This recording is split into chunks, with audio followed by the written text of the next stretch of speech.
লায়লার সাথে শুধু বিয়ে ব্যবসা হয়েছে আমাদের, ও আমার কোলাবোরেশন পার্টনার ছিল। আমি এখন আল্লাহর কাছে বিচার দিব, আমার অভিশাপে তাদের জীবন ছারখার হয়ে যাবে। লায়লা ছিল আমার বেড পার্টনার। লায়লার একটা পুরুষ দরকার ছিল, সেটা আমি পূরণ করেছি, কিন্তু আমাদের বিয়ে হয়নি। আমার একটা এবং এটাই প্রথম বিয়ে। কেউ যদি প্রমাণ করতে পারে যে এর আগে আমি বিবাহিত ছিলাম, তার সারা জীবন বান্দিগি করবো আমি। সবার কাছে বউ বউ বলে পরিচয় দিয়ে তার বাসায় নিয়ে গেছে। সম্প্রতি প্রিন্স মাহমুদ সংবাদ সম্মেলন করে তার নতুন বউ সম্পর্কে এমন কথাই জানান।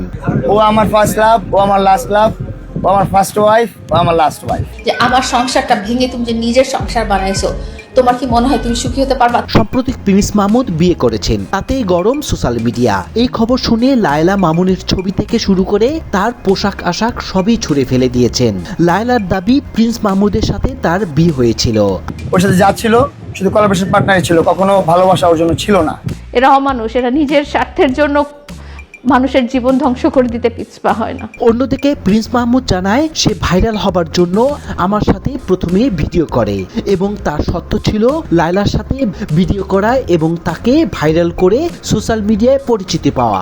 আস্তে আস্তে লায়লা প্রিন্স মাহমুদ একসাথে একই বাসায় বসবাস করতে থাকেন এবং শেষে লায়লার দাবি করে বসেন তাদের বিয়ে হয়েছে। তুমি চিনো মামুনকে? মামুনকে আমি 4টা বছর ধরে ওকে, ওর পরিবারকে বড় করছি। এতেই বাধে বিপত্তি। সে থেকে লায়লা এবং প্রিন্স মাহমুদ দুজনেই দুই জায়গায় এবং লায়লা প্রিন্স মাহমুদের নামে মামলাও করে বসেন।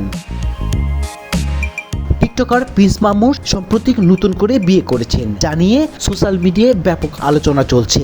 তার স্ত্রীকে গণমাধ্যমের সামনে পুরোপুরি না আনলেও তিনি জানান তার স্ত্রীর সঙ্গে আগে থেকে তার পরিচয় ছিল। একটা মজমায় হচ্ছে, একটা আড্ডায় পরিচিত হলাম। মানে আমার ফিমেল ভার্সন ও, ওর মেল ভার্সন আমি। তাই আমার চোখের পানিতে তোমাদের সংসার কতটা ভালো যাবে।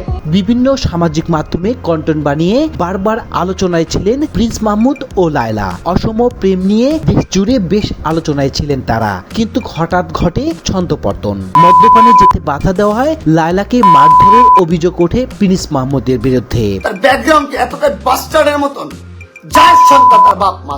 2022 সালে প্রিন্স মাহমুদ তার মার সঙ্গে নিয়ে লায়লার বাসায় গিয়ে বসবাস করতে থাকেন। বিয়ে না হলেও ওই দিন থেকে মামুন ও লায়লা থাকতেন একই রুমে। জানা যায় লায়লাকে বিয়ের প্রলোভন দেখিয়ে ইচ্ছের বিরুদ্ধে বিভিন্ন তারিখ ও সময়ে একাধিকবার তার সঙ্গে শারীরিক সম্পর্ক গড়ে তোলেন মামুন। লায়লা বিয়ের বিষয়ে বললে মামুন ক্ষিপ্ত হয়ে বিভিন্ন অশ্লীল ভাষায় গালিগালাজ করে বাসা থেকে বেরিয়ে যান। এই ঘটনায় ধর্ষণের অভিযোগ এনে প্রিন্স মাহমুদের বিরুদ্ধে রাজধানী ক্যান্টনমেন্ট থানায় একটি মামলা করেন লায়লা। আদালতে মামলা এজাহার গ্রহণ করে প্রতিবেদন দাখিল করার নির্দেশ দেন। মামলার এজাহারে উঠে আসে এসব তথ্য।